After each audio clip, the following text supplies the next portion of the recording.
प्रिय विद्यार्थियों, आज हम BSTC सेकेंड ईयर की पाठ्य पुस्तक बच्चे और सीखने के अंतर्गत इकाई पढ़ रहे हैं। सेकेंड इकाई का नाम है सीखना, बुद्धि और अभिप्रेरणा। के अंतर्गत हमने बुद्धि के सिद्धांतों के बारे में हमने अध्ययन किया था, जिसमें हमने पढ़ा था द्विखंड सिद्धांत पढ़ा भी था। फिर था हमारा पति चयन का सिद्धांत भी था। फिर था हमारा खंड विश्लेषण का सिद्धांत पढ़ा था। और फोर्थ नंबर था गिलफर्ड का बुद्धि आयामी सिद्धांत या त्रिआयामी सिद्धांत कहते हैं। और आज हमारा पढ़ रहे हैं फोर्थ है गार्डनर का बहुबुद्धियों का सिद्धांत। वो 1983 में ये जो सिद्धांत है प्रतिपादित हुआ था कि इस बुद्धिमत्ता व्यवहार से सूचना संसाधन कौशल संबंधित होती है। मतलब जो हमें पढ़ रहे हैं यह बुद्धिमत्ता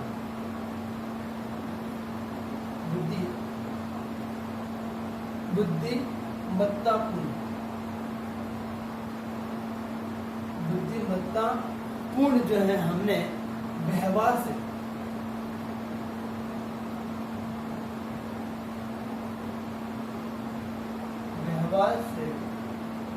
बुद्धिमत्तापूर्ण व्यवहार से सूचना प्राप्त करना सूचना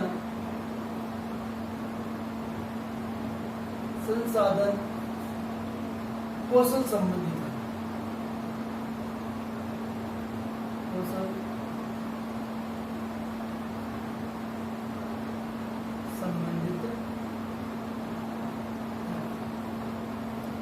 गार्डनर को जो सिद्धांत बताया ये गार्डनर का यह बहुबुद्धि सिद्धांत है। और इस सिद्धांत का प्रतिपादन 1983 के अंदर हुआ था। इस बुद्धिमत्ता व्यवहार से सूचना संसाधन कौशल प्राप्त। गार्डनर का विश्वास था कि बुद्धि को सुस्पष्ट संसाधन क्रियाओं के समूह के रूप में परिभाषित किया जाता है। मतलब गार्डनर का मत है, मतलब किसका? गार्डनर कहता है कि बुद्धि को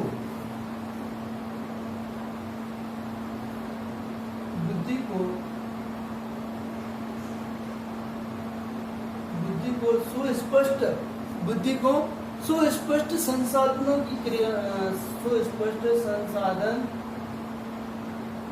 की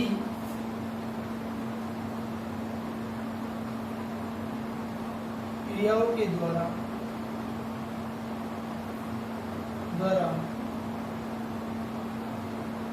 परिभाषित किया जाता है। बुद्धि को क्रियाओं के द्वारा परिभाषित, इसी द्वारा संसाधन की क्रियाओं के द्वारा। मतलब गार्डनर ये कहता है कि बुद्धि को सुस्पष्ट करने के लिए या संसाधन क्रिया के समूह के द्वारा इसको परिभाषित किया जा सकता है।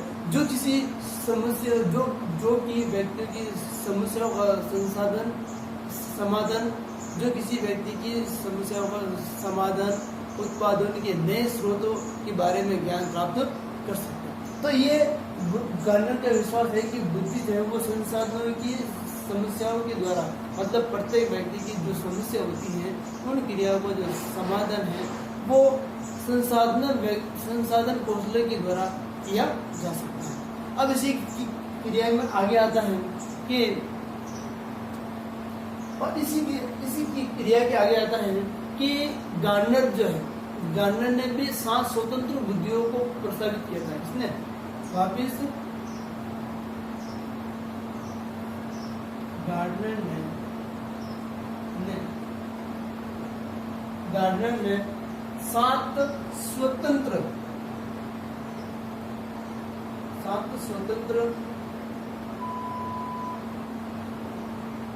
बुद्धियों को प्रस्तावित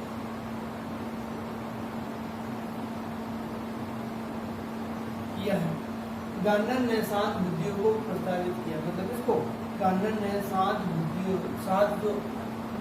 ने 7 स्वतंत्र बुद्धियों को प्रस्तावित किया। इसको बदल किया 7 स्वतंत्र बुद्धियों।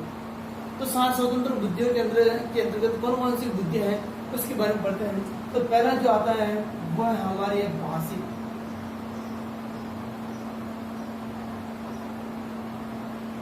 भाषिक बुद्धि, जिसके अंदर भाषाओं के बारे में जानकारी प्राप्त करना। और इस भाषिक के बारे में हम देखेंगे तो इसमें क्या होता है, ध्वनि, लय, शब्द, अर्थ, अंक, कार्यों के प्रति संवेदनशील व्यक्ति के अंतर्गत उत्पन्न करना। जैसे कवि है, चित्रकार है, वो क्या होता है, भाषिक क्रियाओं के द्वारा हम उसकी अंतर क्रिया को समझ सकते हैं। फिर सेकंड नंबर जो आता है वह है संवेदात्मक संगीतात्मक बुद्धि। कौन सी? संगीतात्मक बुद्धि। संगीतात्मक बुद्धि। संगीत के द्वारा स्वरमान, संगीत के द्वारा हम इस बुद्धि को प्राप्त कर सकते हैं, जिसमें स्वरमान, लय, माधुरी गुण या सारेगामा जो आता है वो सॉन्ग है। संगीत योग्यता प्रशंसा के माध्यम से इस क्रिया के अंदर बालक उसको सीखने की कोशिश करता है। थर्ड नंबर आता है तार्किक बुद्धि।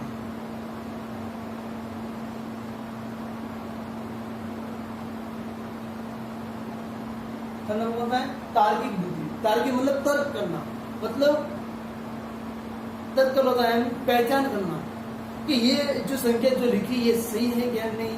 तार्किक विवेचन के द्वारा उस क्रियाओं के बारे में जानकारी प्राप्त करना। फोर्थ नंबर आता है देशिक बुद्धि।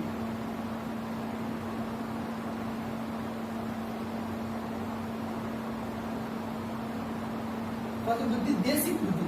और देशिक क्रिया होता है दूर संचार, मतलब दूरदृष्टि संचार में से प्रत्यक्षकरण और स्थानांतरण के बारे में, उस क्रियाओं के बारे में उद्दीपन को प्राप्त करना। जैसे टीवी है, न्यूज है, अखबार है, जो हम पढ़ते हैं, बेसिक समाचार के बारे में उसकी जानकारी प्राप्त करते हैं। पांचवा जो आता है वो है हमारी शारीरिक गतिज बुद्धि। कौन सी है? शारीरिक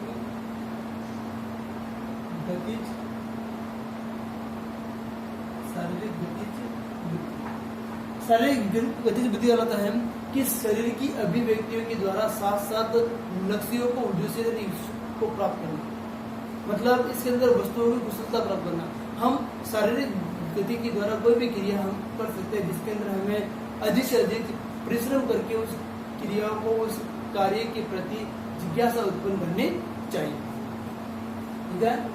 छठा जो है हमारा, यानी ग्राउंड छठा जो है वो हमारा है, वो है अंतर्वैयक्तिक बुद्धि।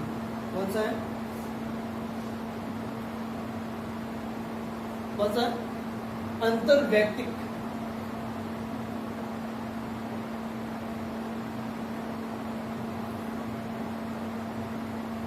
अंतर्वैयक्तिक बुद्धि का होता है कि दूसरों को रुझाना या दूसरे के स्वभाव या दूसरों की प्रेरणा के माध्यम से हम क्रियाओं को सीखते हैं।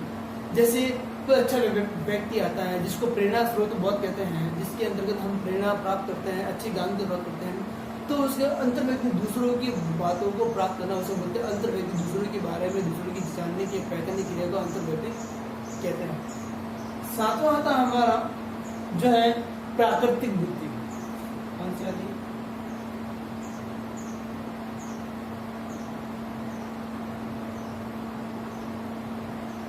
प्राकृतिक बुद्धि। प्राकृतिक बुद्धि है कि इस संसार के अंदर भौतिक जगत के बारे में, इस संसार की अभिव्यक्ति, भौतिक भौगोलिक क्रियाओं के बारे में, भौतिक जगत के बारे में बालक इस बुद्धि के द्वारा, प्राकृतिक बुद्धि के द्वारा प्राकृतिक वातावरण के बारे में जानकारी प्राप्त करता है और उसी के अंतर्गत वो रहता है। जिस वातावरण बालक रहता है उस क्रियाओं को वो अधिक से अधिक जानने की कोशिश करता है।